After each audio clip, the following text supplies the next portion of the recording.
በመጽሐፍ ቅዱስ ውስጥ ተጽፈው ከሚገኙ ታላላቅ ታሪኮች መካከል በወንድሞቹ የተሸጠውን የሕልመኛውን የዮሴፍን አስተማሪና አስደናቂ ታሪክ በዚህ ዝግጅት እንዘግባለን። በስመ አብ ወወልድ ወመንፈስ ቅዱስ አሐዱ አምላክ። ውድ የባህራን ሚዲያ ቤተሰቦች፣ ይህ ዝግጅት ለበርካታ የተዋሕዶ ልጆች ተደራሽ እንዲሆን ቪዲዮውን ላይክ፣ ኮሜንት እና ሼር በማድረግ እንዲሁም ቻናላችን ሰብስክራይብ በማድረግ ዝግጅቱን ማዳመጥ እንድትጀምሩ እንጠይቃችኋለን። የዮሴፍና የወንድሞቹ ታሪክ። ዮሴፍ 17 ዓመት በሆነው ጊዜ ከወንድሞቹ ጋር የአባቱን በጎች ይጠብቅ ነበር። እርሱም ከአባቱ ሚስቶች ከባላና ከዘለፋ ልጆች ጋር ሳለ ብላቴና ነበረ። ዮሴፍም የክፋታቸውን ወሬ ወደ አባታቸው ወደ እስራኤል ያመጣ ነበር። ያዕቆብም ዮሴፍን ከልጆቹ ሁሉ ይልቅ ይወደው ነበር፣ እርሱ በሽምግልናው የወለደው ነበርና። በብዙ ኅብር ያጌጠችም ቀሚስ አደረገለት።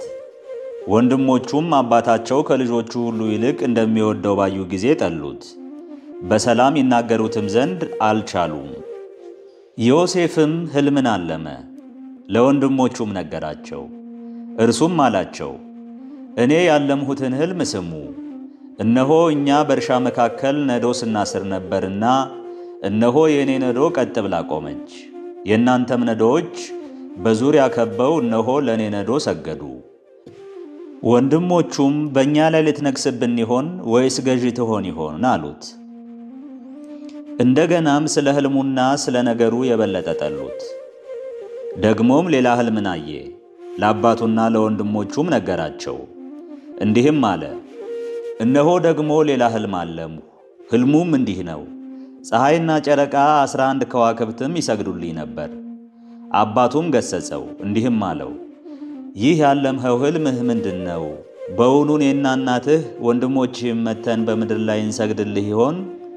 ወንድሞቹም ቀኑበት። አባቱ ግን ይህን ነገር በልቡ ይጠብቀው ነበር። ወንድሞቹም በሴኬም የአባታቸውን በጎች ይጠብቁ ዘንድ ሄዱ። እስራኤልም ዮሴፍን ወንድሞችህ በሴኬም በጎችን የሚጠብቁ አይደሉምን? ወደ እነርሱ ልክህ ዘንድ ና አለው። እርሱም እሺ አለው። እርሱም ሄደ ወንድሞችህና በጎቹ ደህና እንደሆኑ እይ፣ ወሬያቸውንም አምጣልኝ አለው። ወደ ኬብሮንም ቆላ ላከው። ወደ ሴኬምም መጣ። እነሆም በምድረ በዳ ሲቅበዘበዝ ሳለ ሰው አገኘው። ሰውየውም ምን ትፈልጋለህ ብሎ ጠየቀው። እርሱም ወንድሞችን እፈልጋለሁ፣ በጎችን የሚጠብቁበት ወዴት እንደሆነ እባክህ ንገረኝ አለ። ሰውየውም ከዚህ ተነስተዋል፣ ወደ ዶታይን እንሂድ ሲሉም ሰምቻቸዋለሁ አለው። ዮሴፍም ወንድሞቹን ተከታትሎ ሄደ፣ በዶታይንም አገኛቸው። እነርሱም ወደ እነርሱ ሳይቀርብ ከሩቅ አስቀድመው አዩት፣ ይገድሉትም ዘንድ በእርሱ ላይ ተማከሩ። አንዱም ለአንዱ እንዲህ አለው፣ ያ ባለ ሕልም ይኸው መጣ፣ ኑ እንግደለውና በአንድ ጉድጓድ ውስጥ እንጣለው፣ ክፉ አውሬም በላው እንላለን፣ ሕልሞቹም ምን እንደሚሆኑ እናያለን። ሮቤልም ይህን ሰማ፣ ከእጃቸውም አዳነው፣ እንዲህም አለ፣ ሕይወቱን አናጥፋ። ሮቤልም ደም አታፍስሱ፣ በዚች ምድረ በዳ ባለችው ጉድጓድ ጣሉት፣ ነገር ግን እጃችሁን አትጣሉበት አላቸው። ሮቤልም እንዲህ ማለቱ ከእጃቸው ሊያድነው ወደ አባቱ ሊመልሰው ነው። እንዲህም ሆነ፣ ዮሴፍ ወደ ወንድሞቹ በቀረበ ጊዜ የለበሳትን በብዙ ኅብር ያጌጠችውን ቀሚሱን ገፈፉት፣ ወስደውም ወደ ጉድጓድ ጣሉት። ጉድጓዱም ውኃ የሌለበት ባዶ ነበረ። እንጀራም ሊበሉ ተቀመጡ። ዓይኖቻቸውንም ባነሱ ጊዜ እነሆ ይስማኤላውያን ነጋዴያን ከገለዓድ ሲመጡ አዩ። ግመሎቻቸውም ሽቱና በለሳን ከርቤም ተጭነው ነበር። ወደ ግብፅ ሀገርም ሊያራግፉ ይሄዱ ነበር።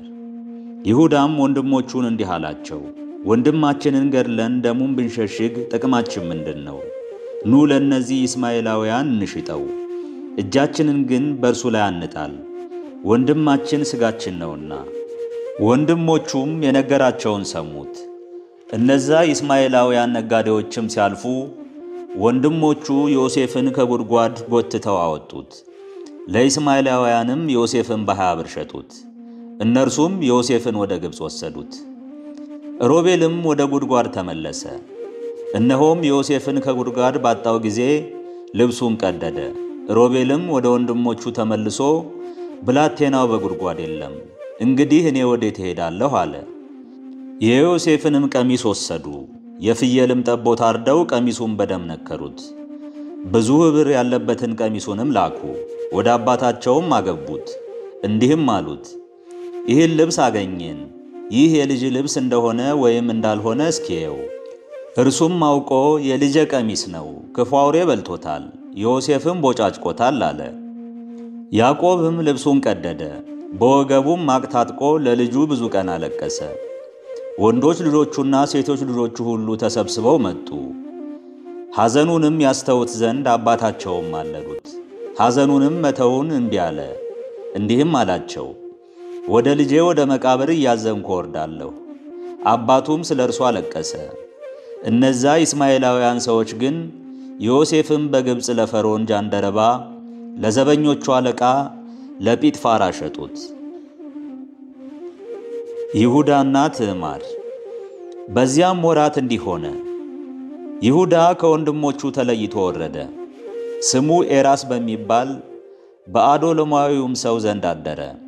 ከዚያም ይሁዳ የአንድ ከነዓናዊ ሰው ሴት ልጅን አየ።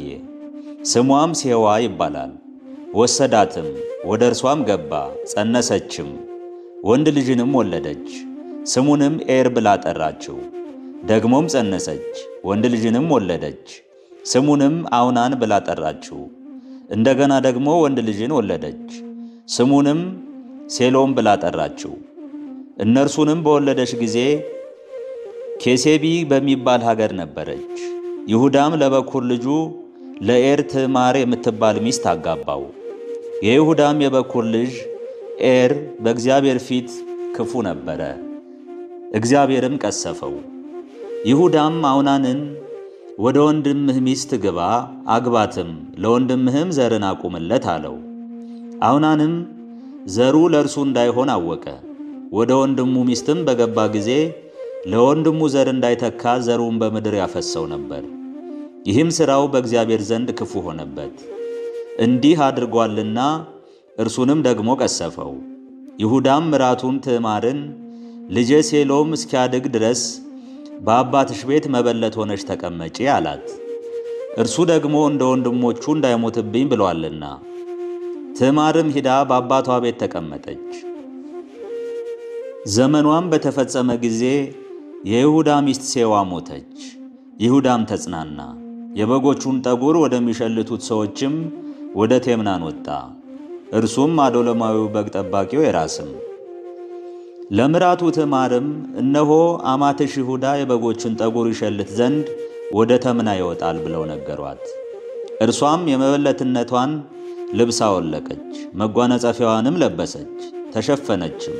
ወደ ተምናም በሚወስደው መንገድ ዳር በኤናይም ደጅ ተቀመጠች። ሴሎም እንዳደገ ሚስትም ተሆነው ዘንድ እርሷን ሊሰጠው እንደፈለገ አይታለችና።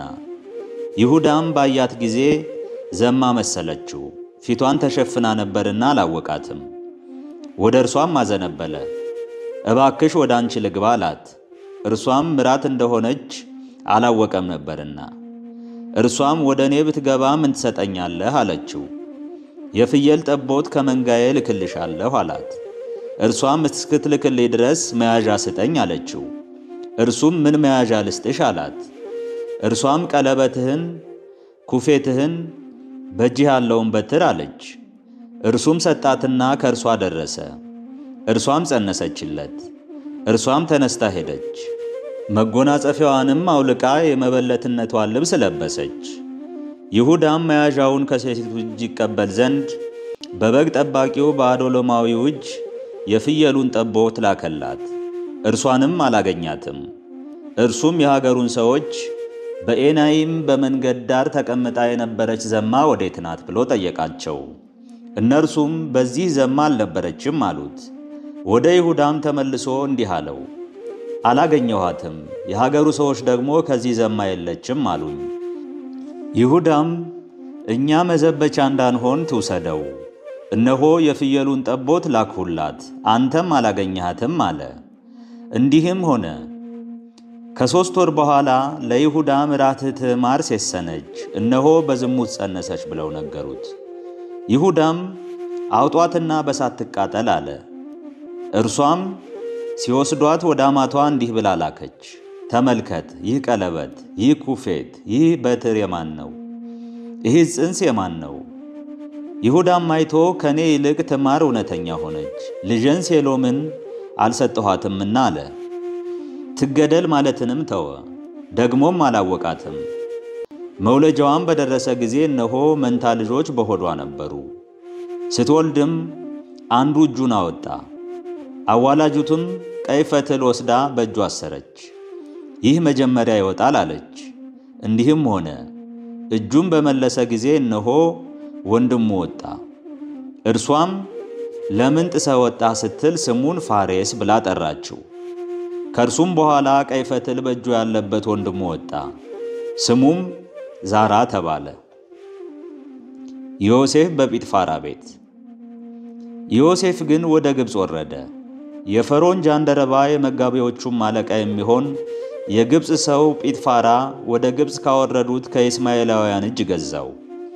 እግዚአብሔርም ከዮሴፍ ጋር ነበር፣ ሥራውም የተከናወነለት ሰው ሆነ። በግብፃዊው ጌታውም ቤት ተሾመ። ጌታውም እግዚአብሔር ከዮሴፍ ጋር እንዳለ እርሱ የሚሠራውንም ሁሉ እግዚአብሔር በእጁ እንዲያከናውንለት አየ። ዮሴፍም በጌታው ፊት ሞገስን አገኘ፣ እርሱንም ደስ ያሰኘው ነበር። በቤቱም ላይ ሾመው፣ ያለውንም ሁሉ በእጁ ሰጠው። እንዲህም ሆነ፣ በቤቱ ባለውም ሁሉ ላይ ከሾመው በኋላ እግዚአብሔር የግብፃዊውን ቤት በዮሴፍ ምክንያት ባረከው። የእግዚአብሔርም በረከት በቤቱም በእርሻውም ባለው ሁሉ ላይ ሆነ። ያለውንም ሁሉ ለዮሴፍ በእጁ አስረከበው። ከሚበላውም እንጀራ በቀር ምንም የሚያውቀው አልነበረም። ዮሴፍም መልኩ ያማረ ፊቱም እጅግ የተዋበ ነበር። ከዚህም በኋላ እንዲህ ሆነ፣ የጌታው ሚስት በዮሴፍ ላይ ዓይኗን ጣለችበት። ከኔም ጋር ተኛ አለችው። እርሱም እምቢ አለ። ለጌታው ሚስት እንዲህ አላት፣ እነሆ ጌታዬ በቤቱ ያለውን ሁሉ ለእኔ በእጅ አስረክቦኛል። በቤቱ ያለውንም ምንም የሚያውቀው የለም። በዚህ ቤት ከእኔ የሚበልጥ ሰው የለም። ሚስቱ ስለሆንሽ ካንቺ በቀር ያልሰጠኝ ነገር የለም። እንዴት ይህን ትልቅ ክፉ ነገር አደርጋለሁ? በእግዚአብሔር ፊት እንዴት ኃጢአትን እሠራለሁ? ይህንም ነገር በየዕለቱ ለዮሴፍ ትነግረው ነበር። እርሱም ከእርሷ ጋር ይተኛ ዘንድ ከእርሷም ጋር ይሆን ዘንድ አልሰማትም። በአንዲትም ቀን እንዲህ ሆነ። በዚያ ቀን ሥራውን እንዲሠራ ዮሴፍ ወደ ቤት ገባ። በቤትም ውስጥ ከቤተሰቦች ማንም አልነበረም። ልብሱን ይዛ ና ከኔ ጋር ተኛ አለችው። እርሱም ልብሱን በእጇ ትቶላት ሸሸ፣ ወደ ውጭም ወጣ። እንዲህም ሆነ፣ ልብሱን ትቶ ወደ ውጭ እንደሸሸ ባየች ጊዜ የቤቷን ሰዎች ወደ እርሷ ጠርታ እንዲህ ብላ ነገረቻቸው፣ እዩ፣ ይህ ዕብራዊ ባሪያ በእኛ እንዲሳለቅ አመጣብን። እርሱ ወደ እኔ ገብቶ ከእኔ ጋር ተኛለኝ። እኔም ድምፄን ከፍ አድርጌ ጮኽኩ። ድምፄንም ከፍ አድርጌ እንደ ጮኽኩ ሲሰማ ልብሱን በእኔ ዘንድ ጥሎ ሸሸ፣ ወደ ውጭም ወጣ። ጌታው ወደ ቤቱ እስኪገባ ድረስም ልብሱን ከእርሷ ዘንድ አኖረች። ይህንንም እንዲህ ብላ ነገረችው፣ ያመጣኸው ዕብራዊው ባሪያ ሊሳለቅብኝ ወደ እኔ ገባ፣ ከአንቺም ጋር ልተኛለኝ። እኔም ድምፄን ከፍ አድርጌ ስጮኽ ልብሱን በእጄ ተወና ወደ ውጭ ሸሸ። ጌታውም ባሪያህ እንዲህ አደረገኝ ብላ የነገረችውን የሚስቱን ቃል በሰማ ጊዜ እጅግ ተቆጣ። ዮሴፍንም ወሰደው፣ የንጉሡ እስረኞች ወደሚታሰሩበት ስፍራ ወደ ግዞት ቤት አስገባው። ከዚያም በግዞት ነበረ። እግዚአብሔርም ከዮሴፍ ጋር ነበረ፣ ምሕረትንም አበዛለት። በግዞት ቤቱም አለቃ ፊት ሞገስን ሰጠው። የግዞት ቤቱም አለቃ በግዞት ያሉትን እስረኞች ሁሉ በዮሴፍ እጅ አሳልፎ ሰጣቸው። በዚያም የሚደረገው ነገር ሁሉ እርሱ የሚያደርገው ነበረ። የግዞት ቤቱ ጠባቂዎች አለቃም በግዞት ቤት የሚደረገውን ሁሉ ምንም አያውቅም ነበር። ሁሉ ለዮሴፍ ትቶለት ነበር። እግዚአብሔርም ከእርሱ ጋር ነበረና የሚያደርገውንም ሁሉ እግዚአብሔር በእጁ ያቀናለት ነበር። ዮሴፍ የእስረኞቹን ሕልም እንደተረጎመ። ከዚህ ነገር በኋላም እንዲህ ሆነ።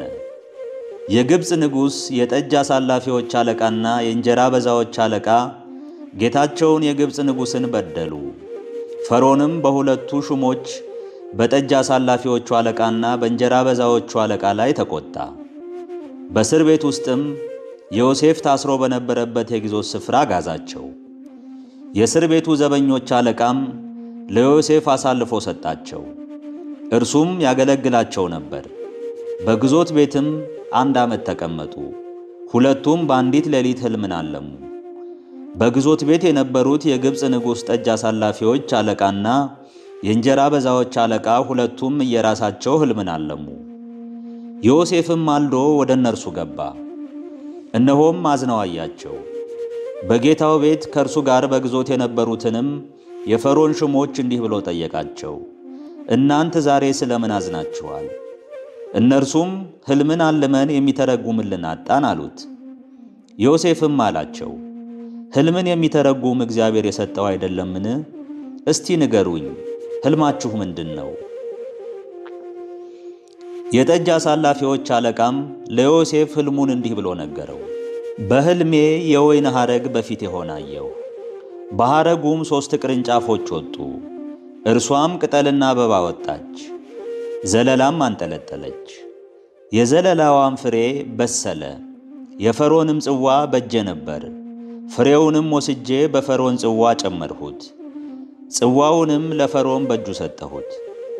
ዮሴፍም አለው፣ የሕልምህ ትርጓሜው ይህ ነው። 3 ቅርንጫፎች 3 ቀኖች ናቸው። እስከ 3 ቀንም ድረስ ፈርዖን ሹመትህን ያስባል፣ ወደ ጠጅ አሳላፊዎች አለቃነትህም ይመልስሃል። ጠጅ አሳላፊ በነበርህበት ጊዜ ስታደርገው እንደነበረው እንደ ቀድሞ ሹመትህም የፈርዖንን ጽዋ በእጁ ትሰጣለህ።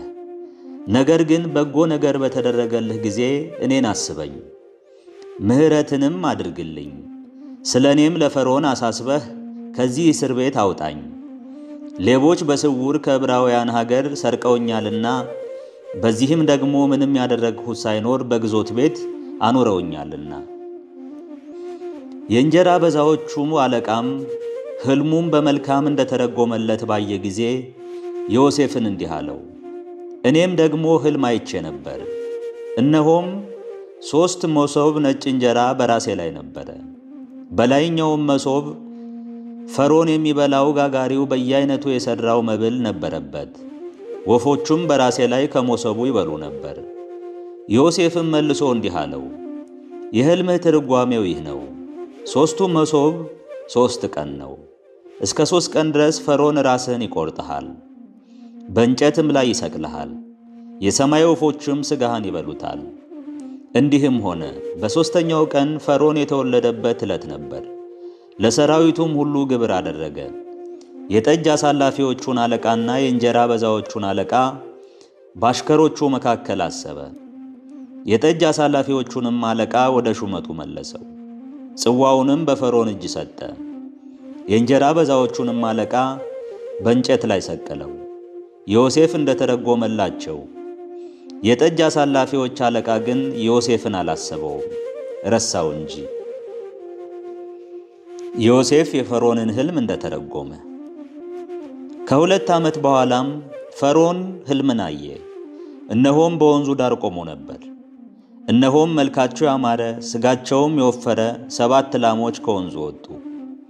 በወንዙም ዳር በመስኩ ይሰማሩ ነበር። ከነርሱም በኋላ እነሆ መልካቸው የከፋ ሥጋቸውም የከሳ ሌሎች 7 ላሞች ከወንዙ ወጡ። በእነዚያም ላሞች አጠገብ በወንዙ ዳር ተሰማርተው ነበር።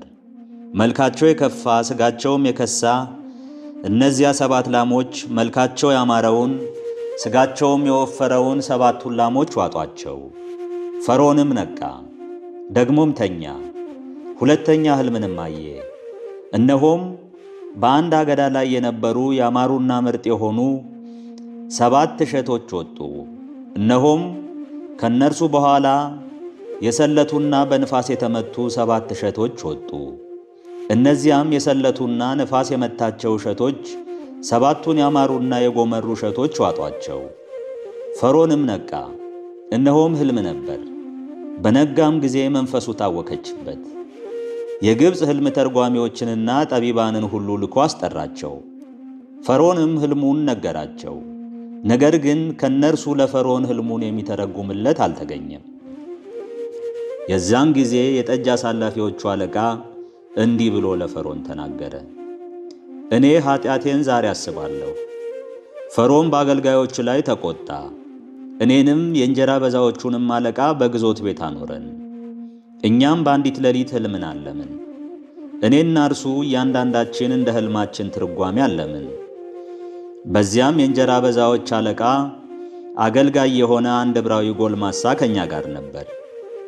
ለእርሱም ነገርነው፣ ሕልማችንንም ተረጎመልን። እንዲህም ሆነ፣ እንደ ተረጎመልን እንደዚያው ሆነ። እኔ ወደ ሹመቴ ተመለስሁ፣ እርሱም ተሰቀለ። ፈርዖንም ልኮ ዮሴፍን አስጠራው። ከግዞት ቤትም አወጡት። ራሱንም ላጩት፣ ልብሱንም ለወጡ። ወደ ፈርዖንም ገባ። ፈርዖንም ዮሴፍን አለው፣ ሕልምን አየሁ፣ የሚተረጉምልኝም አጣሁ። ሕልምን እንደሰማህ እንደተረጎምህም ስላንተ ሰማሁ። ዮሴፍም እግዚአብሔር ከገለጸለት ሰው በቀር መተርጎም የሚችል የለም ብሎ ለፈርዖን መለሰለት።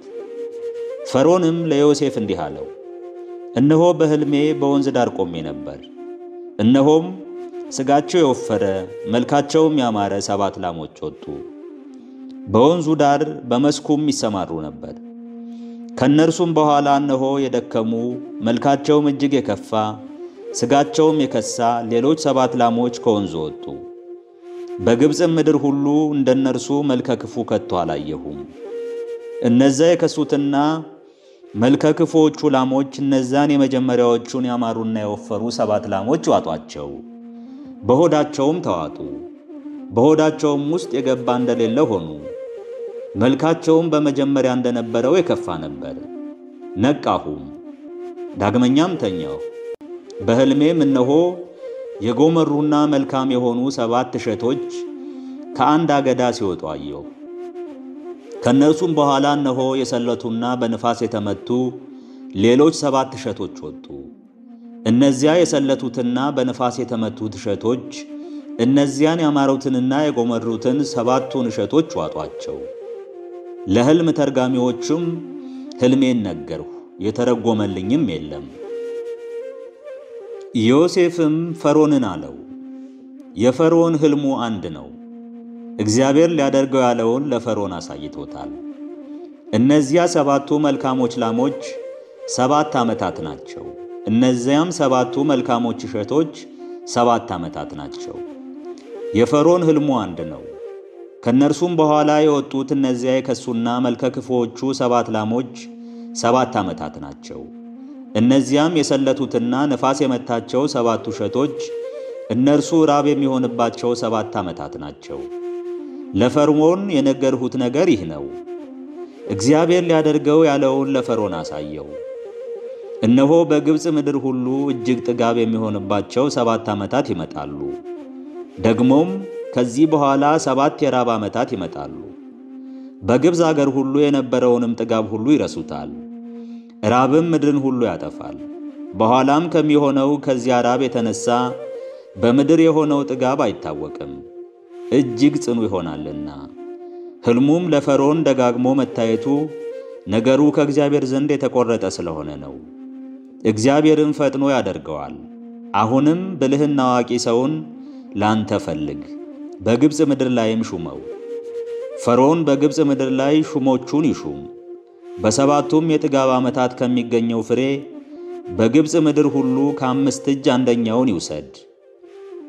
የሚመጡትን የመልካሞቹን 7 ዓመታት እህላቸውን ያከማቹ። ስንዴውንም ከፈርዖን እጅ በታች አኑሩ። እህሎችም በከተሞች ይጠበቁ። በግብፅ ምድር ስለሚሆነው ስለ 7ቱ ዓመታት ራብ እህሉ ለሀገሩ ሁሉ ተጠብቆ ይኑር፣ ምድሪቱም በራብ አትጠፋም። ዮሴፍ በግብፅ አዛዥ እንደሆነ። ነገሩም ፈርዖንንና ሰዎቹን ሁሉ ደስ አሰኛቸው።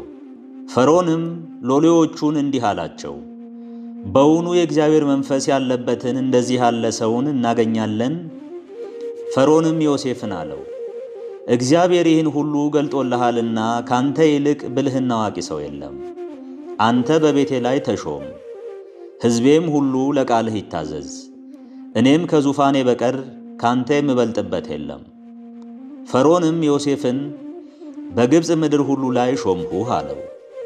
ፈርዖን ቀለበቱን ከእጁ አወለቀ፣ በዮሴፍም እጅ አደረገው።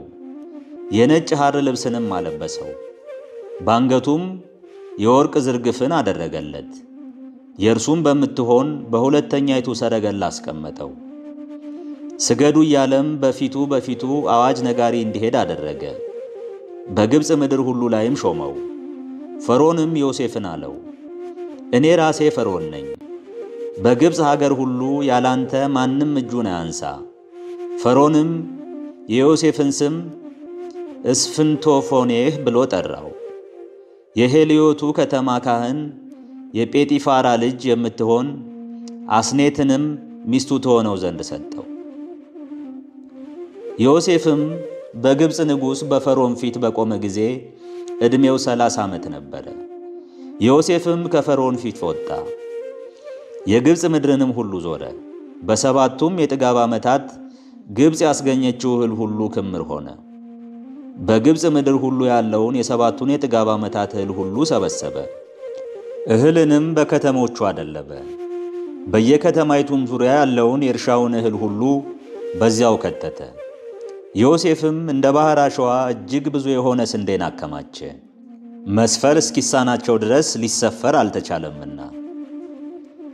ለዮሴፍም የሄልዮቱ ከተማ ካህን የጴጢፋራ ልጅ አስኔት የወለደችለት 2 ልጆች የራብ ዘመን ገና ሳይመጣ ተወለዱለት። ዮሴፍም የበኩር ልጁን ስም ምናሴ ብሎ ጠራው፣ እንዲህ ሲል እግዚአብሔር መከራዬን ሁሉ የአባቴንም ቤት እንድረሳ አደረገኝ።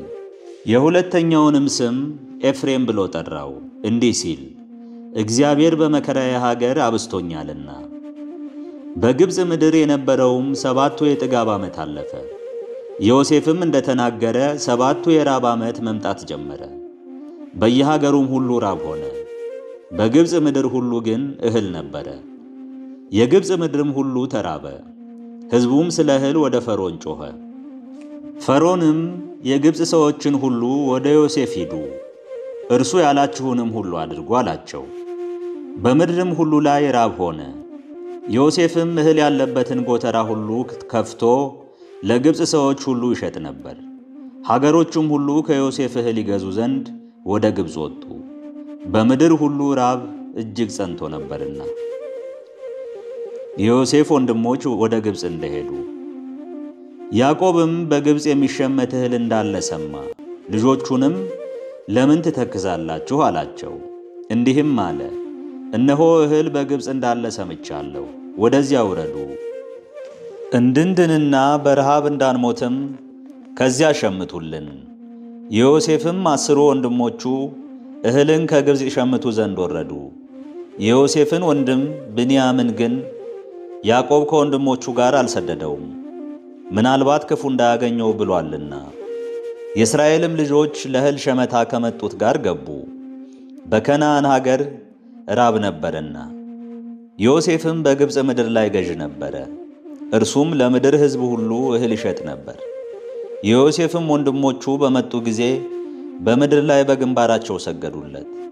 ዮሴፍም ወንድሞቹም ባያቸው ጊዜ አወቃቸው፣ እንደማያውቃቸውም ሆነ። ክፉ ቃልንም ተናገራቸው። እናንተ ከወዴት መጣችሁ አላቸው። እነርሱም ከከነዓን ምድር እህል ልንሸምት የመጣነን አሉት። ዮሴፍም ወንድሞቹን አወቃቸው፣ እነርሱ ግን አላወቁትም። ዮሴፍም አይቶት የነበረውን ሕልም አሰበ፣ እንዲህም አላቸው፣ እናንተ ሰላዮች ናችሁ፣ የሀገሩን ሁኔታ ልታዩ መጥታችኋል። እነርሱም አሉት፣ ጌታ ሆይ አይደለም፣ ባሪያዎችህስ እንዴ ሊገዙ መጥተዋል። እኛ ሁላችን የአንድ ሰው ልጆች ነን፣ እኛ የሰላም ሰዎች ነን፣ ባሪያዎችህስ ሰላዮች አይደለንም። እርሱም አላቸው፣ አይደለም፣ ነገር ግን እናንተ ሰላዮች ናችሁ፣ የሀገሩንም ሁኔታ ልታዩ መጥታችኋል። እነርሱም አሉ፣ ባሪያዎችህ በከነዓን ምድር የምንኖር 12 ወንድማማቾች ነን። ታናሹም እነሆ ዛሬ ከአባታችን ጋር ነው፣ ሌላውም ሞቷል። ዮሴፍም አላቸው፣ እናንተ ሰላዮች ናችሁ ብዬ ተናገርኳችሁም ይሄ ነው። በዚህ ትታወቃላችሁ። ታናሽ ወንድማችሁን ካላመጣችሁ በቀር የፈርዖንን ሕይወት ከዚህ አትወጡም። ወንድማችሁን ያመጣ ዘንድ ከእናንተ አንዱን ላኩ። እናንተ ግን እውነትን የምትናገሩ ከሆነ ወይም ካልሆነ ነገራችሁ እስኪታወቅ ድረስ ከዚህ ተቀመጡ። ይህ ካልሆነ የፈርዖንን ሕይወት ሰላዮች ናችሁ።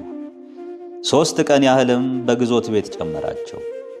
በሦስተኛው ቀን ዮሴፍ እንዲህ አላቸው፣ ትድኑ ዘንድ ይህን አድርጉ፣ እኔ እግዚአብሔርን እፈራለሁና።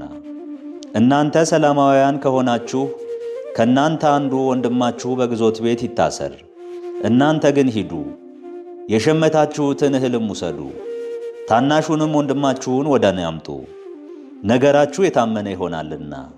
ይህ ካልሆነ ግን ትሞታላችሁ። እንዲህም አደረጉ።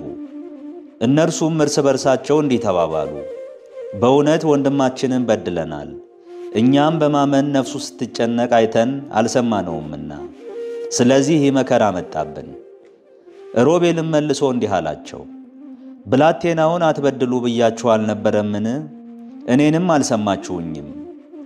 ስለዚህ እነሆ አሁን ደሙ ይፈላለጋችኋል። እነርሱም ዮሴፍ ነገራቸውን እንደሚሰማቸው አላወቁም፣ በመካከላቸው አስተርጓሚ ነበርና። ዮሴፍም ከእነርሱ ዘወር ብሎ አለቀሰ። ደግሞም ወደ እነርሱ ተመልሶ ተናገራቸው። ስምዖንንም ከእነርሱ ለይቶ ወስዶ በፊታቸው አሰረው። ዮሴፍም አይበታቸውን እህል ይሞሉት ዘንድ አዘዘ፣ የየራሳቸውንም ብር በአይበታቸው ይመልሱት ዘንድ፣ ደግሞም የመንገድ ስንቅ ይሰጧቸው ዘንድ አዘዘ። እንዲህም አደረጉ። የዮሴፍ ወንድሞች ወደ ከነዓን መመለሳቸው። እነርሱም እህሉን በአህዮቻቸው ላይ ጫኑ፣ ከዚያን ተነስተው ሄዱ። ከእነርሱም አንዱ ባደሩበት ስፍራ ለአህዮቹ ገፈራን ይሰጥ ዘንድ አይበቱን ፈታ፣ ብሩንም በአይበቱ አፍ ተቋጥሮ አገኘ። ለወንድሞቹም ብሬ ተመለሰችልኝ፣ እርሷም በአይበቴ አፍ እነኋት አላቸው። ልባቸውም ደነገጠ፣ እየታወኩም እርስ በርሳቸው ተባባሉ፣ እግዚአብሔር ያደረገብን ይህ ምንድን ነው? ወደ አባታቸውም ወደ ያዕቆብ ወደ ከነዓን ምድር መጡ። የደረሰባቸውንም ነገር ሁሉ እንዲህ ብለው አወሩ። የሀገሩ ጌታ የሆነ ሰው በክፉ ንግግር ተናገረን፣ የምድሪቱንም ሰላዮች እንደሆን አድርጎ ወደ እስር ቤት አስገባን። እኛም እንዲህ አልነው፣ ሰላማውያን ሰዎች ነን እንጂ ሰላዮች አይደለንም። እኛ የአባታችን ልጆች 12 ወንድማማቾች ነን። አንዱ ሞቷል፣ ታናሹም በከነዓን ምድር ዛሬ ከአባታችን ጋር አለ። የሀገሩም ጌታ ያ ሰው እንዲህ አለን፣ ሰላማውያን ሰዎች ከሆናችሁ በዚህ አውቃለሁ። አንደኛውን ወንድማችሁን ከኔ ጋር ተዉት፣ ለቤታችሁም የሸመታችሁትን እህል ይዛችሁ ሂዱ፣ ታናሹንም ወንድማችሁንም አምጡልኝ። ሰላማውያን እንጂ ሰላዮች አለመሆናችሁንም በዚህ አውቀዋለሁ። ወንድማችሁንም እሰጣችኋለሁ፣ እናንተም በሀገራችን ትነግዳላችሁ። እንዲህም ሆነ፣ አይበታቸውን በፈቱ ጊዜ እነሆ ከእነርሱ እያንዳንዳቸው ብራቸውን በአይበታቸው ተቋጥሮ አገኙት። እነርሱም አባታቸውም የተቋጠረው ብራቸውን አይተው ፈሩ። አባታቸው ያዕቆብም እንዲህ አላቸው፣ ልጅ አልባ አስቀራችሁኝ። ዮሴፍ የለም፣ ስምዖንም የለም፣ ብንያምንም ትወስዱብኛላችሁ። ይህ ሁሉ በእኔ ላይ ደረሰ። ሮቤልም አባቱን አለው፣ ወደ አንተ መልሼ ያላመጣሁት እንደሆነ 2 ልጆቼን ግደል፣ ልጅህን በእጄ ስጠኝ፣ እኔም ወደ አንተ መልሰዋለሁ። እርሱም አለ፣ ልጄ ከእናንተ ጋር አይወርድም፣ ወንድሙም ሞቶ እርሱ ብቻ ቀርቶአልና በሚትሄዱበት መንገድ ምናልባት ክፉ ነገር ቢያገኘው ሽምግልናዬን በሐዘን ወደ መቃብር ታወርዱታላችሁ። የዮሴፍ ወንድሞች ከብንያም ጋር ወደ ግብፅ እንደሄዱ። ከዚህም በኋላ ራብ በሀገር ላይ ጸና። ከግብፅም ያመጡትን እህል በልተው ከፈጸሙ በኋላ አባታቸው እንደገና ሂዱ፣ ጥቂት እህል ሸምታችሁ አምጡልኝ አላቸው። ይሁዳም እንዲህ አለው፣ የሀገሩ ጌታ ያ ሰው ወንድማችሁ ከእናንተ ጋር ካልመጣ ፊቴን አታዩም ብሎ በምስክር ፊት አዳኝቶብናል። ወንድማችንን ከኛ ጋር ብትልከው እንወርዳለን፣ እህልም እንሸምትልሃለን። ወንድማችንን ከኛ ጋር ባትልከው ግን አንሄድም። ያ ሰው ታናሽ ወንድማችሁን ከናንተ ጋር ካላመጣችሁ ፊቴን አታዩም ብሎናልና። እስራኤልም አላቸው፣ በእኔ ላይ ያደረጋችኋት ይቺ ክፋት ምንድናት? በዚያውስ ላይ ሌላ ወንድም አለን ብላችሁ ለምን ነገራችሁት? እነርሱም አሉ፣ ያ ሰው ስለ እኛና ስለ ትውልዳችን ፈጽሞ ጠየቀን፣ እንዲህም አለን፣ ሽማግሌው አባታችሁ ገና በሕይወት ነው? ወንድምስ አላችሁን? እኛም እንደዚያ እንደጠየቀን መለስንለት። በውኑ ወንድማችሁን አምጡ እንዲለን እናውቅ ነበርን? ይሁዳም አባቱን እስራኤልን አለው፣ እኛ እናንተ ልጆቻችንም ደግሞ እንድንድን እንዳንሞትም ብላቴናውን ከኔ ጋር ላከው፣ እኛም ተነስተን እንሄዳለን። እኔ እዋሳለሁ፣ ከእጄ ትሻዋለህ። ወደ አንተ ባላመጣው በፊትህም ባላቆመው በዘመናት ሁሉ አንተን የበደልሁህ ልሁን። ባንዘገይስ ኑሮ አሁን ሁለተኛ ጊዜ በተመለስን ነበር። አባታቸው እስራኤልም እንዲህ አላቸው፣ ነገሩ እንዲህ ከሆነስ ይህን አድርጉ፣ ከምድሩ ፍሬ ባይበታችሁ ይዛችሁ ሂዱ። ለዚያም ሰው እጅ መንሻ ጥቂት በለሳን፣ ጥቂት ማር፣ ሽቱ፣ ዕጣን፣ ተምር፣ ለውዝ ውሰዱ። ብሩን ባጠፌታ አድጋችሁ በእጃችሁ ውሰዱ። ባይበታችሁም አፍ የተመለሰውን ብር መልሳችሁ ውሰዱ፣ ምናልባት ባለማወቅ ይሆናል። ወንድማችሁንም ከእናንተ ጋር ውሰዱ። ተነስታችሁም ወደዚያ ሰው ውረዱ። አምላኬም በዚያ ሰው ፊት ሞገስን ይስጣችሁ። ያን ወንድማችሁንና ብንያምንም ይመልስላችሁ። እኔም ልጆችን እንዳጣሁ አጣሁ። ሰዎቹም በእጃቸው ያችን እጅ መንሻና ብራቸውን በጥፍ ብንያምንም ከእነርሱ ጋር ወሰዱ። ተነስተውም ወደ ግብፅ ወረዱ። በዮሴፍም ፊት ቆሙ፣ ሰገዱለትም። ዮሴፍም ብንያምን ከእነርሱ ጋር ባየው ጊዜ የቤቱን አዛዥ እንዲህ ብሎ አዘዘው፣ እነዚያን ሰዎች ወደ ቤት አስገባቸው፣ እርድም እረድ አዘጋጅም፣ እነዚያ ሰዎች በኩለ ቀን ከኔ ጋር ይበላሉና። ያም ሰው ዮሴፍ እንዳለው አደረገ። ሰዎቹንም ወደ ዮሴፍ ቤት አስገባ። እነዚያም ሰዎች ወደ ዮሴፍ ቤት እንደገቡ ባዩ ጊዜ እንዲህ አሉ፣ በዓይበታችን ቀድሞ ስለተመለሰው ብር ሊተናኮሉብን ሊወድቁብንም እኛንም በባርነት ሊገዙን አህዮቻችንንም ሊወስዱ ወደዚህ አስገቡን። ወደ ዮሴፍ ቤት አዛዥም ቀረቡ፣ በቤቱም ደጅ ተናገሩት፣ እንዲህም አሉ፣ ጌታ ሆይ እንማልድሃለን፣ ቀድሞ እህልን ልንሸምት ወርደን ነበር። እንዲህም ሆነ፣ ወደምናድርበትም ስፍራ በደረስን ጊዜ ዓይበታችንን ከፈትን፣ እነሆም የእያንዳንዱ ሰው ብር በዓይበቱ አፍ ነበር። አሁንም ብራችንን በእጃችን እንደ ሚዛኑ መለስ ነው። እህል እንሸምትበት ዘንድ ሌላም ብር በእጃችን አመጣን። ብራችንንም በዓይበታችን ማን እንደጨመረው አናውቅም። እርሱም አላቸው፣ ሰላም ለእናንተ ይሁን፣ አትፍሩ። አምላካችሁ የአባታችሁ አምላክ በዓይበታችሁ የተሰወረ ገንዘብ ሰጣችሁ። ብራችሁንስ መዝኜ ተቀብያለሁ። ስምዖንንም ወደ እነርሱ አወጣላቸው። እግራቸውንም ሊታጠቡ ውሃ መጣላቸው። ለአህዮቻቸውም ገፈራ ሰጣቸው። ዮሴፍም በኩለ ቀን እስኪገባ ድረስ እነርሱ እጅ መንሻቸውን አዘጋጁ፣ ከዚያ ምሳ እንደሚበሉ ሰምተዋልና።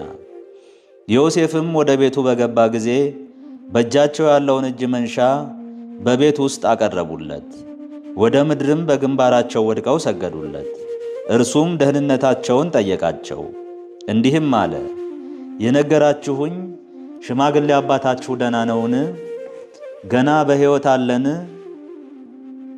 እነርሱም አሉት፣ ባሪያ ሽማግሌው አባታችን ደህና ነው፣ ገና በሕይወት አለ። ዮሴፍም አለ፣ ሰውየው እግዚአብሔር የባረከው ነው። ራሳቸውንም ዝቅ አድርገው ሰገዱለት። ዮሴፍም ዓይኑን አንስቶ የእናቱን ልጅ ወንድሙ ብንያምን አየው። እርሱም አለ፣ ወደ አንተ እናመጣዋለን ብላችሁ የነገራችሁኝ ታናሽ ወንድማችሁ ይህ ነውን? እነርሱም አዎን አሉት። እንዲህም አለው፣ ልጄ ሆይ እግዚአብሔር ይቅር ይበልህ።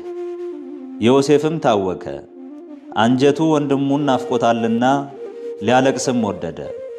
ወደ እልፍኙም ገብቶ በዚያ አለቀሰ። ፊቱንም ታጥቦ ተጽናንቶም ወጣ። እንጀራ አቅርቡልን አለ። ለእርሱም ለብቻው አቀረቡ። ለእነርሱም ለብቻቸው፣ ከእርሱ ጋር ለሚበሉት ለግብፅ ሰዎችም ለብቻቸው፣ የግብፅ ሰዎች ከዕብራውያን ጋር መብላት አይችሉምና ይህ ለግብፅ ሰዎች እንደ መርከስ ነውና። በፊቱም በኩሩ እንደ ታላቅነቱ ታናሹም እንደ ታናሽነቱ ተቀመጡ።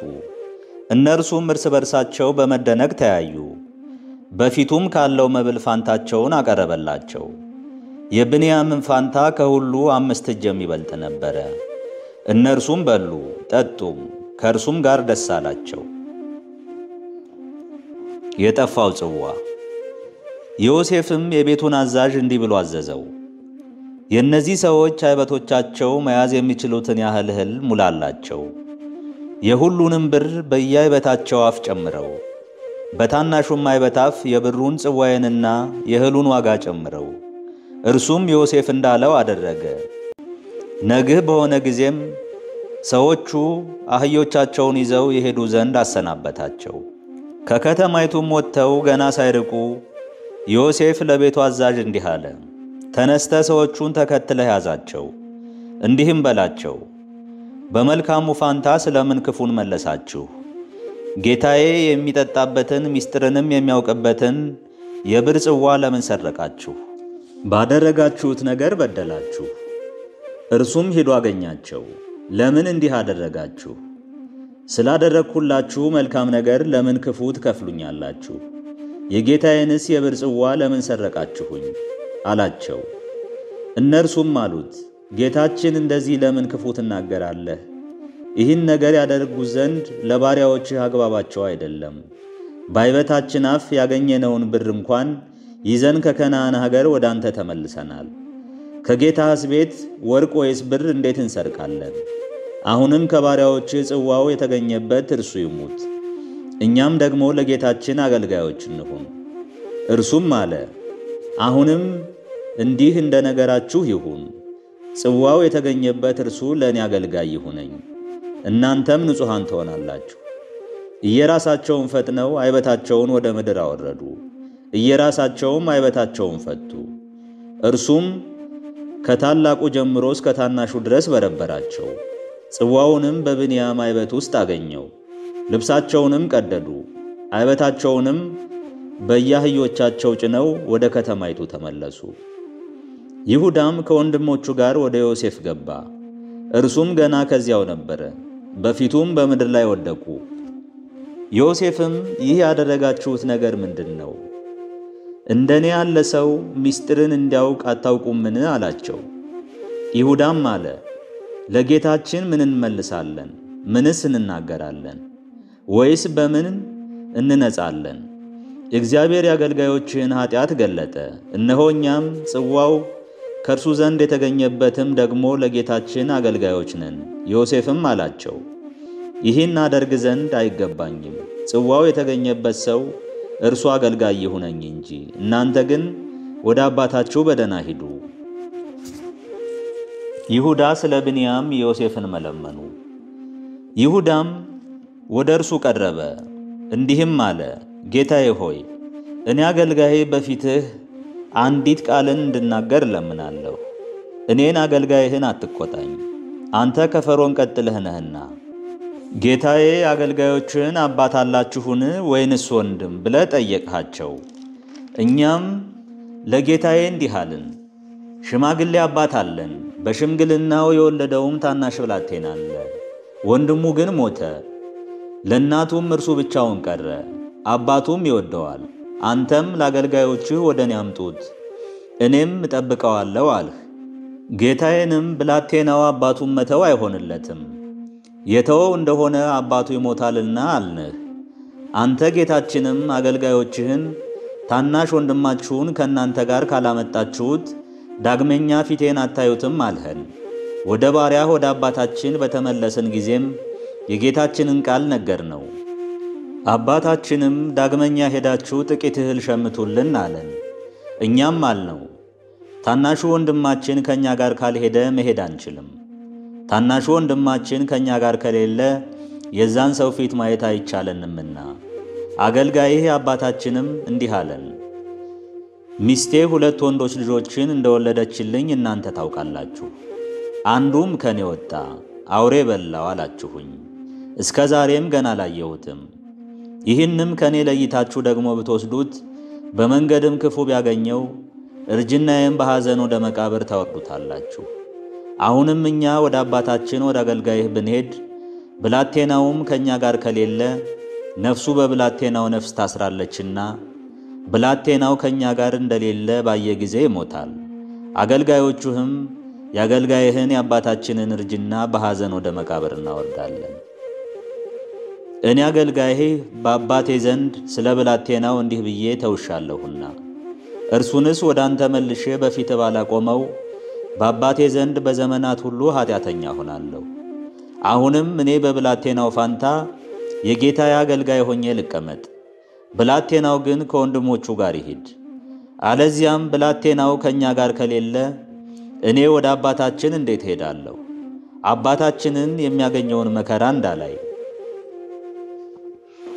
ዮሴፍ ራሱን ለወንድሞቹ መግለጡ። ዮሴፍም በፊቱ ሰዎች ሁሉ ቆመው ሳለ ሊታገስ አልተቻለውም። ሰዎቹንም ሁሉ ከፊት ያስወጡልኝ ብሎ ተናገረ። ዮሴፍ ለወንድሞቹ ራሱን በገለጠ ጊዜ በእርሱ ዘንድ የቆመ ማንም አልነበረም። ቃሉንም ከፍ አድርጎ አለቀሰ። የግብፅ ሰዎችም ሰሙ፣ በፈርዖን ቤትም ተሰማ። ዮሴፍም ለወንድሞቹ እኔ ወንድማችሁ ዮሴፍ ነኝ፣ አባቴ እስካሁን በሕይወት ነውን? አላቸው። ወንድሞቹም ይመልሱለት ዘንድ አልቻሉም፣ ደንግጠው ነበርና። ዮሴፍም ወንድሞቹን ወደ እኔ ቅረቡ አላቸው። ወደ እርሱም ቀረቡ፣ እንዲህም አላቸው፣ ወደ ግብፅ የሸጣችሁኝ እኔ ወንድማችሁ ዮሴፍ ነኝ። አሁንም ወደዚህ ስለ ሸጣችሁኝ አትፍሩ፣ አትቆርቆሩም። እግዚአብሔር ለሕይወት ከእናንተ በፊት ልኮኛልና። እነሆ ይህ 2 ዓመት በምድር ላይ ራብ የሆነበት ነውና የማይታረስበትና የማይታጨድበት 5 ዓመት ገና አለ። እግዚአብሔርም በምድር ላይ እንድትድኑና እንድትተርፉ እመግባችሁ ዘንድ ከእናንተ በፊት ላከኝ። አሁንም እናንተ ወደዚህ የላካችሁኝ አይደላችሁም፣ እግዚአብሔር ላከኝ እንጂ። ለፈርዖንም እንደ አባት አደረገኝ፣ በቤቱም ሁሉ ላይ ጌታ፣ በግብፅ ምድርም ላይ ሁሉ አለቃ አደረገኝ። አሁንም ፈጥናችሁ ወደ አባቴ ሂዱ፣ እንዲህም በሉት፣ ልጁ ዮሴፍ የሚለው ነገር ይህ ነው። እግዚአብሔር በግብፅ ምድር ሁሉ ላይ ጌታ አደረገኝ። ወደ እኔ ና፣ በዚያም አትዘግይ። በዓረብ በኩል በጌሤም ምድርም ትቀመጣለህ፣ ወደ እኔም ትቀርባለህ።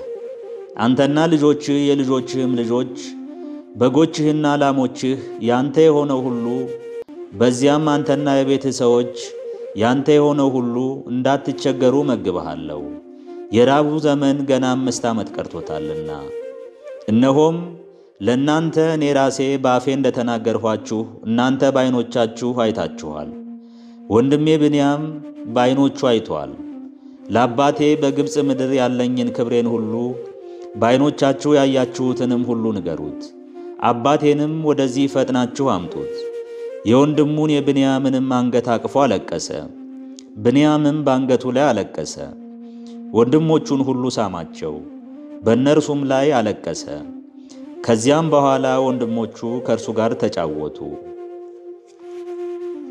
በፈርዖንም ቤት የዮሴፍ ወንድሞች መጡ ተብሎ ወሬ ተሰማ። ፈርዖንና ቤተሰቡም ሁሉ ደስ አላቸው። ፈርዖንም ዮሴፍን አለው፣ ለወንድሞችህ እንዲህ ብለህ ንገራቸው፣ ይህን አድርጉ፣ ዕቃችሁን ጭናችሁ ወደ ከነዓን ምድር ሂዱ። አባታችሁንና ንብረታችሁን ሁሉ ይዛችሁ ወደ እኔ ኑ። እኔም የግብፅን ምድር በረከት ሁሉ ሰጣችኋለሁ፣ የምድሪቱንም ድልብ ትበላላችሁ። አንተም ወንድሞችህን እንዲህ አድርጉ በላቸው፣ ከግብፅ ምድር ለሕፃኖቻችሁ ለሴቶቻችሁም ሰረገሎቹን ውሰዱ። አባታችሁንም ይዛችሁ ኑ። ለቃችሁም ዓይናችሁ ላየውም ሁሉ አታስቡ፣ የግብፅ በረከት ሁሉ ለእናንተ ነውና። የእስራኤል ልጆችም እንዳዘዛቸው አደረጉ። ዮሴፍም የግብፅ ንጉሥ ፈርዖን እንደነገረው ሰረገሎችንና ለመንገድ ስንቅን ሰጣቸው። ለሁሉም 2 መለወጫ ልብስ ሰጣቸው። ለብንያም ግን 300 ብርና 5 መለወጫ ልብስ ሰጠው። ለአባቱም እንደዚሁ ላከ። ከግብፅ በረከት ሁሉ የተጫኑ 10 አህዮችን ደግሞም በመንገድ ለአባቱ ስንቅ የተጫኑ 10 በቅሎችን ዮሴፍም ወንድሞቹን አሰናበታቸው። እንዲህ አላቸው፣ በመንገድ እርስ በርሳችሁ አትጣሉ። እነርሱም ከግብፅ አገር ወጥተው ሄዱ። ወደ ከነዓንም ምድር ወደ አባታቸው ወደ ያዕቆብ ደረሱ። እንዲህም ብለው ነገሩት፣ ልጅ ዮሴፍ በሕይወቱ ነው። እርሱም በግብፅ ምድር ሁሉ ላይ ገዥ ሆኗል። ያዕቆብም ልቡ ደነገጠ፣ አላመናቸውምም። እነርሱም ዮሴፍ ያላቸውን የተናገራቸውንም ነገር ሁሉ ነገሩት። ይወስዱት ዘንድ ዮሴፍ የላካቸውን ሰረገሎች ባየ ጊዜ የአባታቸው ያዕቆብ ልቡ መንፈሱም ታደሰ። እስራኤልም ልጄ ዮሴፍ ገና በሕይወት ከሆነ ይህ ለእኔ ታላቅ ነገር ነው፣ ሳልሞት እንዳየው ሄዳለሁ አለ። ያዕቆብ ከቤተሰቡ ጋር ወደ ግብፅ ሄዱ። እስራኤልም ለእርሱ ያለውን ሁሉ ይዞ ተነሳ፣ ወደ አዛቅተ መሐላም መጣ። መሥዋዕትንም ለአባቱ ለይስሐቅ አምላክ ሰዋ። እግዚአብሔርም በሌሊት ራእይ ያዕቆብ ያዕቆብ ብሎ ለእስራኤል ተናገረው። እርሱም ምንድነው አለ። አለውም የአባቶችህ አምላክ እግዚአብሔር እኔ ነኝ። ወደ ግብፅ መውረድን አትፍራ፣ በዚያ ትልቅ ሕዝብ አደርግሃለሁና እኔ ወደ ግብፅ አብሬህ እወርዳለሁ፣ ከዚያም ደግሞ እኔ ያወጣሃለሁ። ልጅ ዮሴፍ እጁን በዓይንህ ላይ ያኖራል። ያዕቆብም ካዘቅተ መሐላ ተነሣ። የእስራኤልም ልጆች አባታቸውን፣ ገንዘባቸውን፣ ሚስቶቻቸውንም እነርሱን ያመጡባቸው ዘንድ ዮሴፍ በላካቸው ሰረገሎች ጭነው ወሰዱ። ጓዛቸውን በከነዓን ሀገርም ያገኙትን ጥሪታቸውን ሁሉ ይዘው ያዕቆብና ዘሩ ሁሉ ከእርሱ ጋር ወደ ግብፅ መጡ። ወንዶች ልጆቹንና የወንዶች ልጆቹን ወንዶች ልጆች፣ ሴቶች ልጆቹንና የሴቶች ልጆቹን ሴቶች ልጆች፣ ዘሩንም ሁሉ ከእርሱ ጋር ወደ ግብፅ አስገባቸው። ያዕቆብና ቤተሰቡ በግብፅ። ይሁዳንም ኤሮስ በምትባል በራምሴ ከተማ እንዲቀበለው በፊቱ ወደ ዮሴፍ ላከው። ዮሴፍም ሰረገላውን አዘጋጀ። አባቱንም እስራኤልን ሊገናኘው ወደ ኤሮስ ከተማ ወጣ። ባየውም ጊዜ አንገቱን አቀፈው፣ ረጅም ጊዜም አለቀሰ። እስራኤልም ዮሴፍን አንተ ገና በሕይወት ሳለ ፊትህን አይቻለሁና አሁን ልሙት አለው። ዮሴፍም ወንድሞቹን እንዲህ አላቸው፣ እኔ ሂጄ ለፈርዖን እንዲህ ብዬ ነግረዋለሁ። በከነዓን ምድር የነበሩት ወንድሞቼና የአባቴ ቤተሰቦች ወደ እኔ መጥተዋል። እነርሱም ከጠባቂዎች መንጋሪዎች ናቸው። በጎቻቸውንና ላሞቻቸውን ያላቸውንም ሁሉ አመጡ። ፈርዖንም ቢጠራችሁ ተግባራችሁስ ምንድነው ቢላችሁ፣ በግ ጠባቂ ሁሉ ለግብፅ ሰዎች ርኩስ ነውና በዓረብ በኩል በጌሴም እንድትቀመጡ እኛ አገልጋዮች ከብላቴንነታችን ጀምረን እስካሁን ድረስ እኛም አባቶቻችንም እንስሳ አርቢዎች ነን በሉት።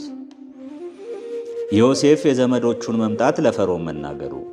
ዮሴፍም ገባ፣ ለፈርዖንም እንዲህ ብሎ ነገረው፣ አባቴና ወንድሞቼ በጎቻቸውም ላሞቻቸውም ያላቸውም ሁሉ ከከነዓን ምድር መጡ። እነርሱም እነሆ ወደ ጌሴም ምድር ደረሱ። ከወንድሞቹም 5 ሰዎችን ወስዶ በፈርዖን ፊት አቆማቸው። ፈርዖንም የዮሴፍን ወንድሞች ሥራችሁ ምንድነው አላቸው። እነሱም ፈርዖንን እኛ አገልጋዮችህ አባታችንም ከብት ጠባቂዎች ነን አሉት። ፈርዖንንም እንዲህ አሉት፣ በምድር ልንቀመጥ በእንግድነት መጣን። የአገልጋዮች በጎች የሚሰማሩበት ስፍራ የለምና ራብም በከነዓን ምድር እጅግ ጸንቷልና አሁንም አገልጋዮችህ በጌሴም ምድር እንቀመጥ። ፈርዖንም ዮሴፍን እንዲህ ብሎ ተናገረው፣ አባትህና ወንድሞችህ መጥተውልሃል። እነሆ የግብፅ ምድር በፊትህ ናት። በመልካሙ ምድር አባትህንና ወንድሞችህን አኑራቸው። ከእነርሱም ውስጥ ዕውቀት ያላቸውን ሰዎች ታውቅ እንደሆነ በእንስሶች ጠባቂዎች ላይ አለቆች አድርጋቸው። ዮሴፍም ያዕቆብን አባቱን አስገብቶ በፈርዖን ፊት አቆመው። ያዕቆብም ፈርዖንን ባረከው። ፈርዖንም ያዕቆብን የኖርኸው ዘመን ስንት ነው አለው። ያዕቆብም ለፈርዖን አለው፣ በእንግድነት የኖርሁት የሕይወቴ ዘመንስ 130 ዓመት ነው። የሕይወቴም ዘመኖች ጥቂትም ክፉም ሆኑብኝ። አባቶች በእንግድነት የተቀመጡበትንም ዘመን አያህሉም። ያዕቆብም ፈርዖንን ባረከው፣ ከፈርዖንም ፊት ወጣ። ዮሴፍም አባቱንና ወንድሞቹን አኖረ። ፈርዖን እንዳዘዘውም በግብፅ ምድር በተሻለችው በራምሴ ምድር ርስትን ሰጣቸው። ዮሴፍም ለአባቱና ለወንድሞቹ ለአባቱም ቤተሰቦች ሁሉ ለእያንዳንዱ ሰው እየሰፈረ እህልን ለምግብ ይሰጣቸው ነበር። በግብፅ የራብ መጽናትና የዮሴፍ አመራር። በምድርም ሁሉ እህል አልነበረም፣ ራብ እጅግ ጸንቷልና። ከራብም የተነሳ የግብፅ ምድርና የከነዓን ምድር ተጎዳ። ዮሴፍም ከግብፅ ምድርና ከከነዓን ምድር በእህል ሸመታ የተገኘውን ብሩን ሁሉ አከማቸ። ዮሴፍም ብሩን ወደ ፈርዖን ቤት አስገባው። ብሩም በግብፅ ምድርና በከነዓን ምድር አለቀ። የግብፅ ሰዎችም ሁሉ ወደ ዮሴፍ መጡ እንዲህ ሲሉ፣ በፊትህ እንዳንሞት እህልን ስጠን፣ ብሩ አልቆብናልና። ዮሴፍም ከብቶቻችሁን አምጡልኝ፣ ብር ካለቀባችሁ በከብቶቻችሁ ፋንታ እህል እሰጣችኋለሁ አለ። ከብቶቻቸውንም ወደ ዮሴፍ አመጡ። ዮሴፍም በፈረሶቻቸው በበጎቻቸውም በላሞቻቸውም በአህዮቻቸውም ፋንታ እህልን ሰጣቸው። በዚያች ዓመትም ስለ ከብቶቻቸው ሁሉ ፋንታ እህልን መገባቸው። ያችም ዓመት ተፈጸመች። በሁለተኛውም ዓመት ወደ እርሱ መጥተው እንዲህ አሉት፣ እኛ ለጌታችን ሞተን እንዳናልቅበት እህል ስጠን። ብሩ በፍጹም አለቀ፣ ንብረታችንና ከብታችንም በጌታችን ዘንድ ነው። ከሰውነታችንና ከምድራችን በቀር በጌታችን ፊት አንዳች የቀረን የለም። እንግዲህ እኛ በፊትህ እንዳንሞት ምድራችንም እንዳጠፋ እኛንም ምድራችንንም በእህል ግዛን። እኛም ለፈርዖን አገልጋዮች እንሁን፣ ምድራችንም ለእርሱ ትሁን። እኛ እንድንድን እንዳንሞትም ምድራችንም እንዳጠፋ እንዘራ ዘንድ ዘር ስጠን። ዮሴፍም የግብፅን ምድር ሁሉ ለፈርዖን ገዛ። የግብፅ ሰዎች ሁሉ ራብ ስለጸናባቸው ርስታቸውን ሸጠዋልና። ምድሪቱ ለፈርዖን ሆነች። ሕዝቡንም ሁሉ ከግብፅ ዳርቻ አንስቶ እስከ ሌላው ዳርቻዋ ድረስ አገልጋዮች አደረጋቸው። ዮሴፍ የካህናትን ምድር ብቻ አልገዛም፣ ፈርዖን ለካህናቱ ድርጎ ይሰጣቸው ነበርና። ፈርዖንም የሰጣቸውን ድርጎ ይበሉ ነበር። ስለዚህም ምድራቸውን አልሸጡም። ዮሴፍም የግብፅን ሰዎች ሁሉ እንዲህ አላቸው፣ እነሆ ዛሬ እናንተንና ምድራችሁን ለፈርዖን ገዝቻችኋለሁ። ለእናንተ ዘር ውሰዱና ምድሪቱን ዝሩ። በመከርም ጊዜ ፍሬውን ከ5 እጅ አንዱን እጅ ለፈርዖን ስጡ። 4 እጅ ለእናንተ ለራሳችሁ ለእርሻው ዘርና ለእናንተ ምግብ፣ ለቤተሰባችሁም ሁሉ ሲሳይ ይሁን። እነርሱም አንተ አዳንኸን፣ በጌታችንም ፊት ሞገስን አገኘን፣ ለፈርዖንም አገልጋዮች እንሆናለን አሉት። ዮሴፍም ለፈርዖን ካልሆነችው ከካህናቱ ምድር በቀር 5ኛው እጅ ለፈርዖን እንዲሆን በግብፅ ምድር እስከ ዛሬ ሕግ አደረጋት። ያዕቆብ በሀገሩ እንዲቀበር ዮሴፍን መለመኑ።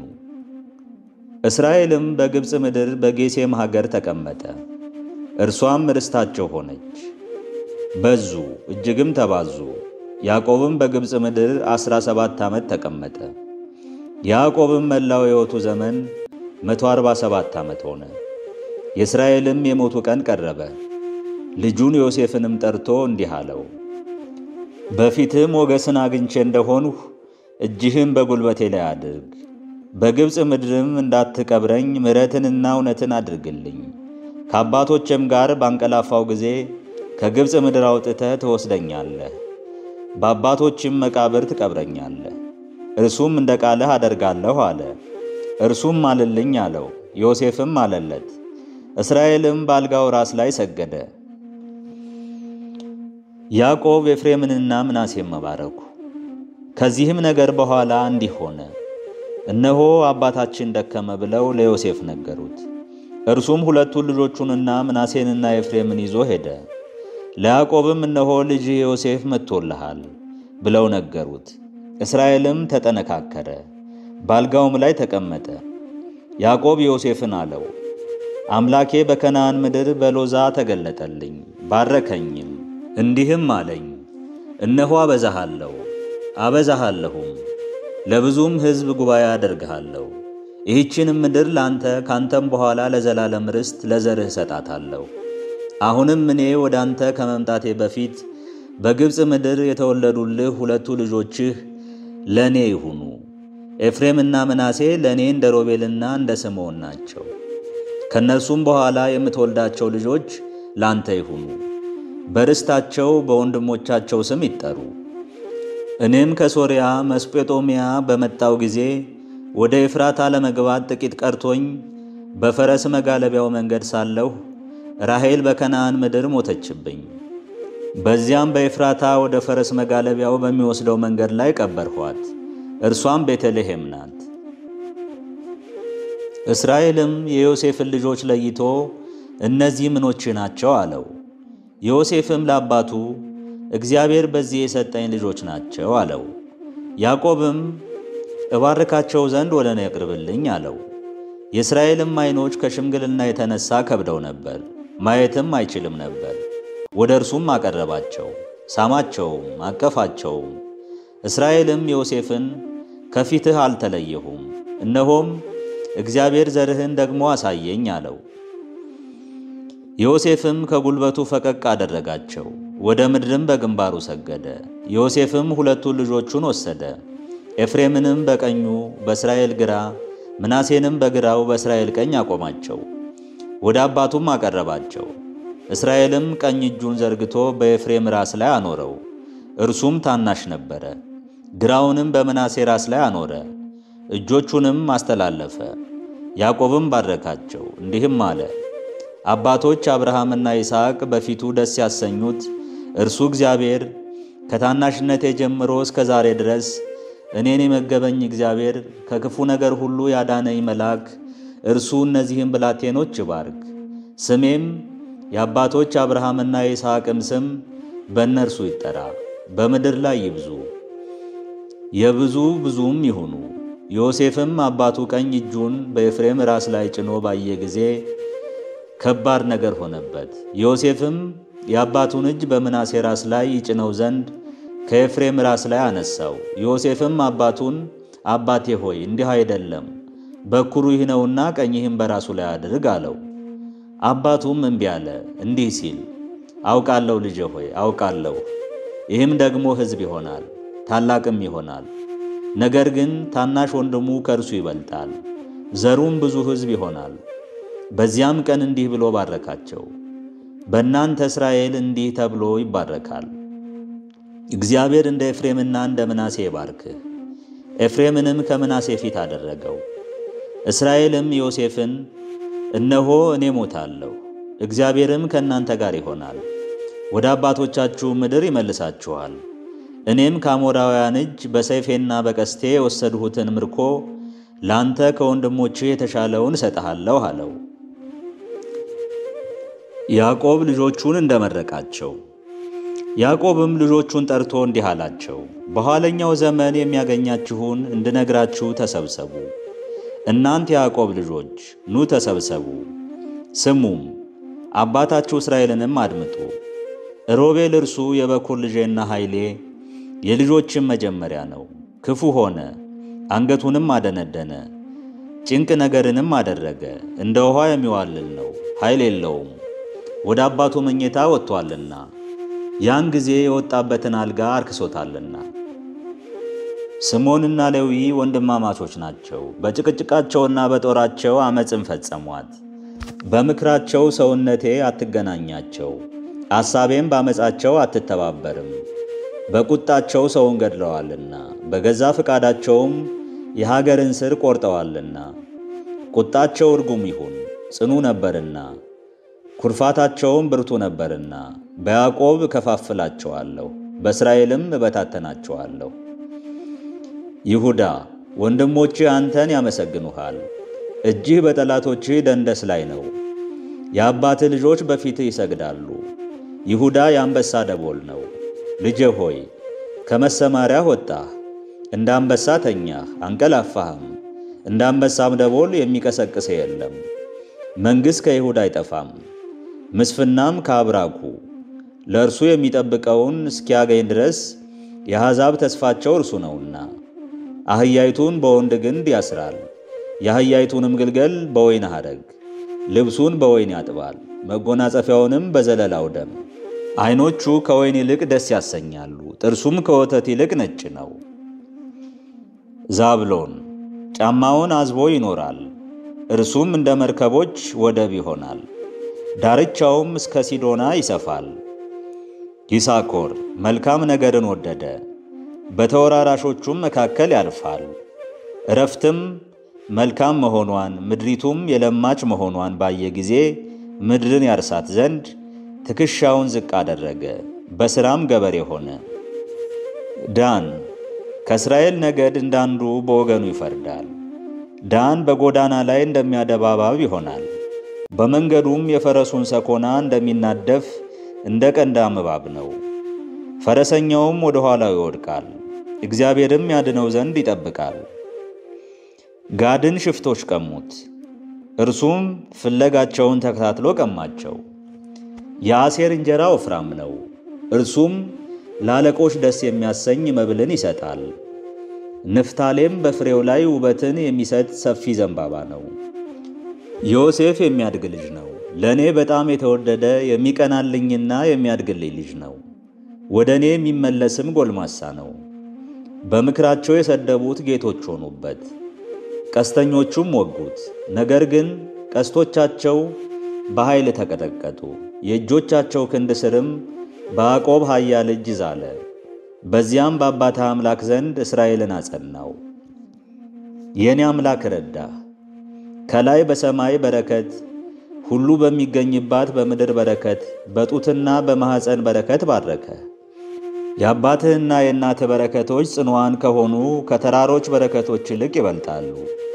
ዘላለማውያን ከሆኑ ከኮረብቶቹም በረከቶች ይልቅ ኃያላን ናቸው።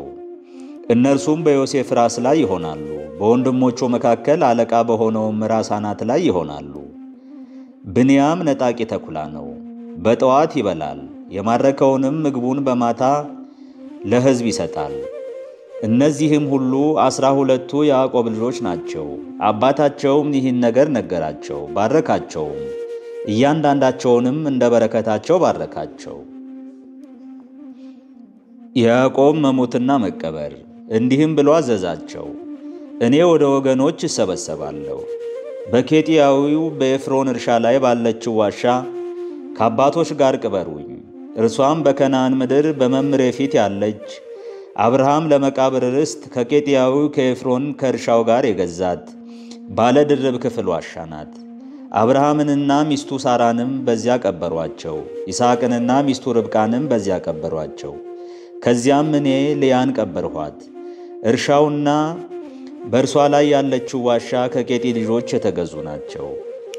ያዕቆብም ትእዛዙን ለልጆቹ ተናግሮ በፈጸመ ጊዜ እግሮቹም በአልጋው ላይ ዘርግቶ ሞተ፣ ወደ ወገኖቹም ተጨመረ። ዮሴፍም በአባቱ ፊት ወደቀ፣ በእርሱም ላይ አለቀሰ፣ ሳመውም። ዮሴፍም ባለመድኃኒቶች አገልጋዮች አባቱን በሽቱ ያሹት ዘንድ አዘዘ። ባለመድኃኒቶቹም እስራኤልን በሽቱ አሹት፣ 40 ቀንም ፈጸሙለት። ሽቱ የሚቀቡበትን ቀን እንዲሁ ይቆጥራሉና የግብፅም ሰዎች 70 ቀን አለቀሱለት።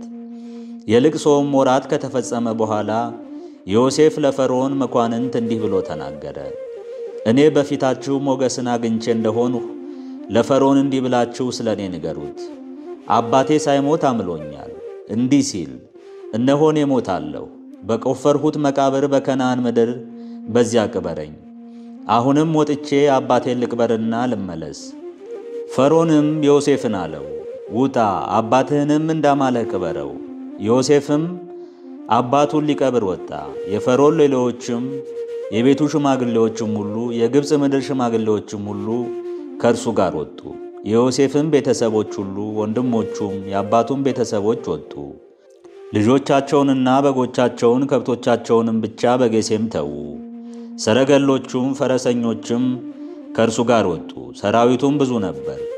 በዮርዳኖስ ማዶ ወዳለችው ወደ አጣድ አውድማ ደረሱ። እጅግ ታላቅ በሆነ በጽኑ ልቅሶም አለቀሱለት። ለአባቱም 7 ቀን ለቅሶ አደረገለት። በዚያች ምድር የሚኖሩ የከነዓን ሰዎችም በአጣድ አውድማ የሆነውን ልቅሶ ባዩ ጊዜ የግብፅ ልቅሶ እንዲህ ታላቅ ነውን? አሉ። ስለዚህም የዚያም ቦታ ስም ላሃ ግብፅ ብለው ጠሩት። እርሱም በዮርዳኖስ ማዶ ነው። ልጆቹም እንዳዘዛቸው እንደዚያው አደረጉለት። ልጆቹም ወደ ከነዓን ምድር መለሱት። ባለ 2 ክፍል በሆነች ዋሻም ቀበሩት። እርሷም በመምሬ ፊት ያለች አብርሃም ለመቃብር ርስት ከኬጢያዊው ከኤፍሮን ከእርሻው ጋር የገዛት ዋሻ ናት። ዮሴፍና ወንድሞቹ አባቱንም ሊቀብሩ ከእርሱ ጋር የወጡት ሰዎች ሁሉ አባቱን ከቀበረ በኋላ ወደ ግብፅ ተመለሱ። ዮሴፍ ወንድሞቹን ማረጋጋቱ። የዮሴፍም ወንድሞች አባታቸው እንደሞተ ባዩ ጊዜ እንዲህ አሉ፣ ምናልባት ዮሴፍ ያደረግንበትን ክፋት ያስብብን ይሆናል፣ ባደረግንበትም ክፋት ሁሉ ብድራት ይመልስብን ይሆናል። ወደ ዮሴፍም መጡ፣ እንዲህም አሉት፣ አባትህ ገና ሳይሞት እንዲህ ብሎ አዟል። ዮሴፍን እንዲህ በሉት፣ እባክህ የወንድሞችህን በደል ኃጢአታቸውንም ይቅር በል፣ እነርሱ ባንተ ክፉ አድርገውብሃልና። አሁንም እባክህ የአባትህ አምላክ ባሪያዎች የበደሉህን ይቅር በል። ዮሴፍም ይህን ሲሉት አለቀሰ። ወንድሞቹ ደግሞ መጡ፣ እነሆ እኛ ላንተ አገልጋዮችህ ነን አሉት። ዮሴፍም አላቸው፣ አትፍሩ፣ ይህ ከእግዚአብሔር ዘንድ ሆኖአልና። እናንተ በእኔ ላይ ክፉ መከራችሁ፣ እግዚአብሔር ግን ዛሬ እንደሆነው ብዙ ሕዝብ እንዲመገብ ለማድረግ ለእኔ መልካም መከረ። አሁንም አትፍሩ፣ እኔ እናንተንና ቤተሰቦቻችሁን እመግባችኋለሁ። አጽናናቸውም፣ በልባቸው የሚገባ ነገርም ነገራቸው። የዮሴፍ ሞት። ዮሴፍም በግብፅ አገር ተቀመጠ፣ እርሱና ወንድሞቹ የአባቱን ቤተሰብ። ዮሴፍም 110 ዓመት ኖረ። ዮሴፍም የኤፍሬምን ልጆች እስከ 3 ትውልድ አየ። የምናሴ ልጅ የማኪር ልጆችም በዮሴፍ ጭን ላይ ተወለዱ። ዮሴፍም ወንድሞቹን አላቸው፣ እኔ ሞታለሁ፣ እግዚአብሔርም መጎብኘትን ይጎበኛችኋል፣ ከዚህችም ምድር ያወጣችኋል፣ ለአባቶቻችን ለአብርሃምና ለይስሐቅ ለያዕቆብም ወደ ማለላቸው ምድር ያገባችኋል። ዮሴፍም የእስራኤልን ልጆች እግዚአብሔር በጎበኛችሁ ጊዜ አጥንቴን ከዚህ አንስታችሁ ከእናንተ ጋር አውጡ ብሎ አማላቸው። ዮሴፍም በ110 ዓመት ዕድሜው ሞተ። በሽቱም ማሹት፣ በግብፅ ምድርም በሳጥን ውስጥ አኖሩት። በዛሬው ዝግጅት ስለ ዮሴፍና ወንድሞቹ ያቀረብንላችሁ ታሪክ በዚህ ተጠናቀቀ። አነሳስቶ ላስጀመረን አስጀምሮ ላስፈጸመን ለልዑል እግዚአብሔር ክብር ምስጋና ይግባው፣ አሜን። ውድ የባህራ ሚዲያ ቤተሰቦች ቻናላችን ለበርካታ ኦርቶዶክሳውያን ተደራሽ እንዲሆን ቪዲዮዎቻችን ላይክ፣ ኮሜንት እና ሼር በማድረግ እንዲሁም ቻናላችን ሰብስክራይብ በማድረግና የደወል ምልክቱን በመጫን በየዕለቱ የምንለቃቸው ቪዲዮዎች እንዲደርሳችሁ እንድታደርጉ በአክብሮት እንጋብዛለን። እናመሰግናለን።